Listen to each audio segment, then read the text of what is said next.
Hello, movie nerds, and welcome back to Cinematic Sarcastic, the podcast that talks all things movies and television. I'm Natalie, and I'm your host. On this episode, we are going to talk about She-Hulk, Attorney at Law. I decided to give this one a 2-episode run, the same as I did with Paper Girls, and was trying not to judge it fully just on that first episode.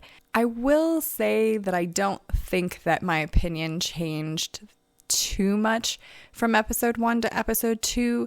This is not a show for me, really. I don't think I'll continue to watch it, which is sort of unfortunate. I love Tatiana Maslany. She played in Orphan Black, and I absolutely loved her in that role. It was one of my favorite television series to watch. And that is kind of proof that you can have a very good, very popular female-led television show that doesn't have to cram it down your throat that it's a female-led character.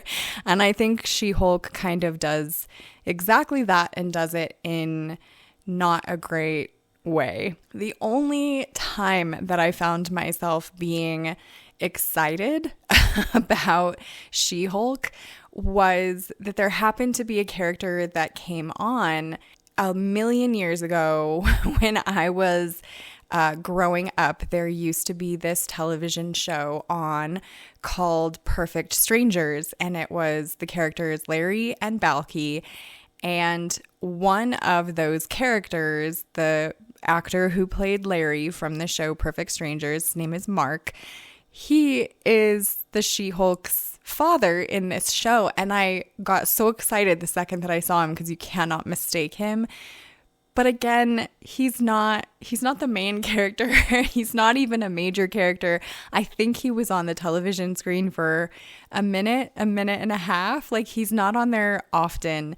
And I would feel silly continuing to watch She-Hulk for a sub character who isn't going to be in it. The whole premise of the show is not about him. I found myself really hoping that the actor that played Balky would do a little cameo in the same episode and I could just giggle incessantly. But of course that's not going to happen because this is an entirely different role. It's not meant to be a part of Perfect Strangers at all. But that's kind of sad. That sort of tells you exactly what the television show is when you get more excited about a small character and a role that he used to play than you are excited about the characters that you're watching currently. I will say I was kind of surprised by a few things in She-Hulk, namely the difference in CGI. I think that She-Hulk has spent a lot of their marketing power behind this woman power, strong female leads. And if you don't like She-Hulk, you don't like women kind of just press junket that they seem to be on, which I find very interesting because I think that the CGI for Mark Ruffalo's Hulk was actually better than the CGI that they did for Tatiana's She-Hulk version. It seemed like they put more time and more effort and subsequently then more money into making sure that Mark Ruffalo looked like the Hulk that everyone knew and loved, while kind of making the She-Hulk look like a cartoon character. And it was a little bit jarring when you saw them both on screen at the same time.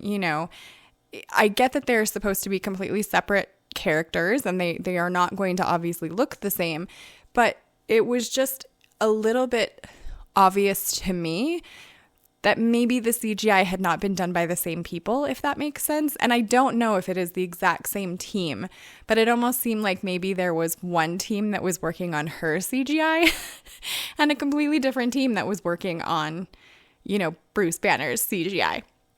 And I don't know if that's true or not, but that's just sort of visually what it looks like. And I will say, this is going to sound really bad and it's going to make me feel bad. I'm not a fan of Mark Ruffalo as the Hulk. I'm just not. I never have been.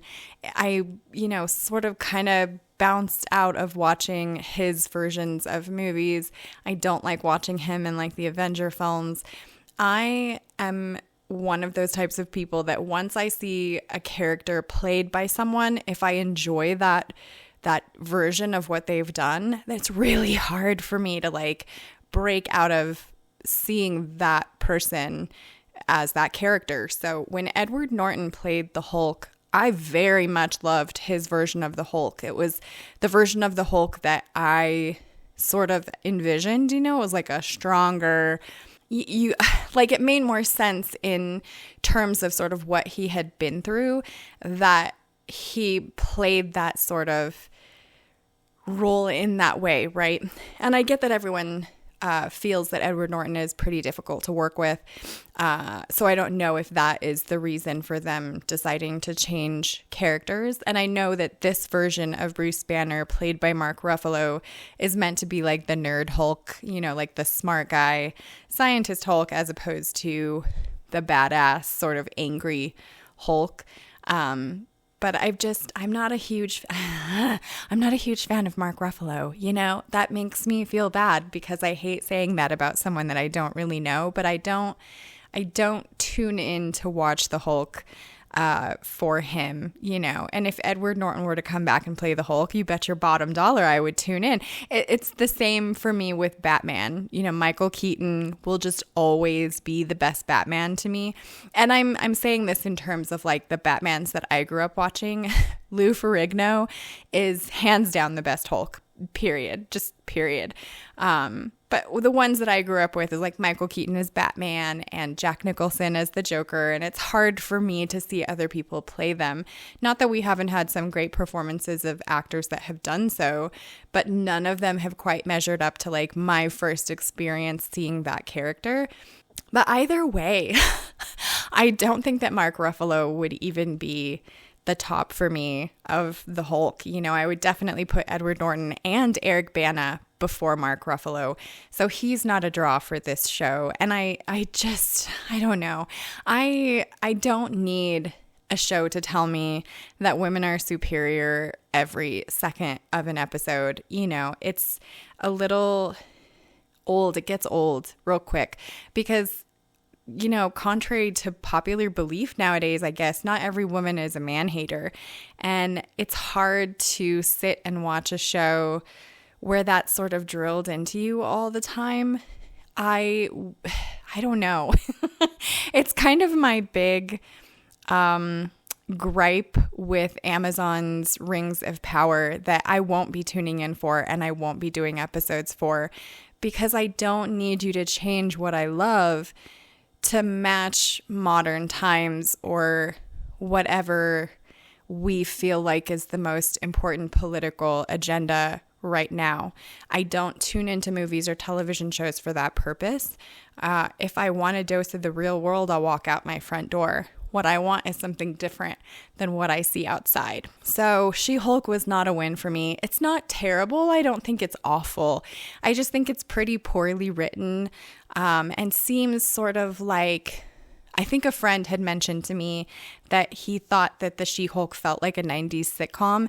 And I was like, yeah, it does. But like a D-list 90s sitcom, not even like a good one, like a Seinfeld or like a Friends.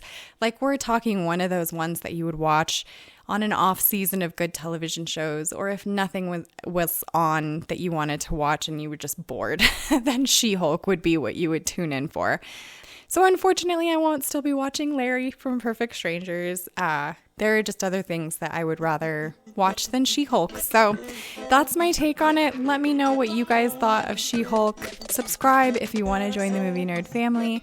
And I hope to see you in the next episode.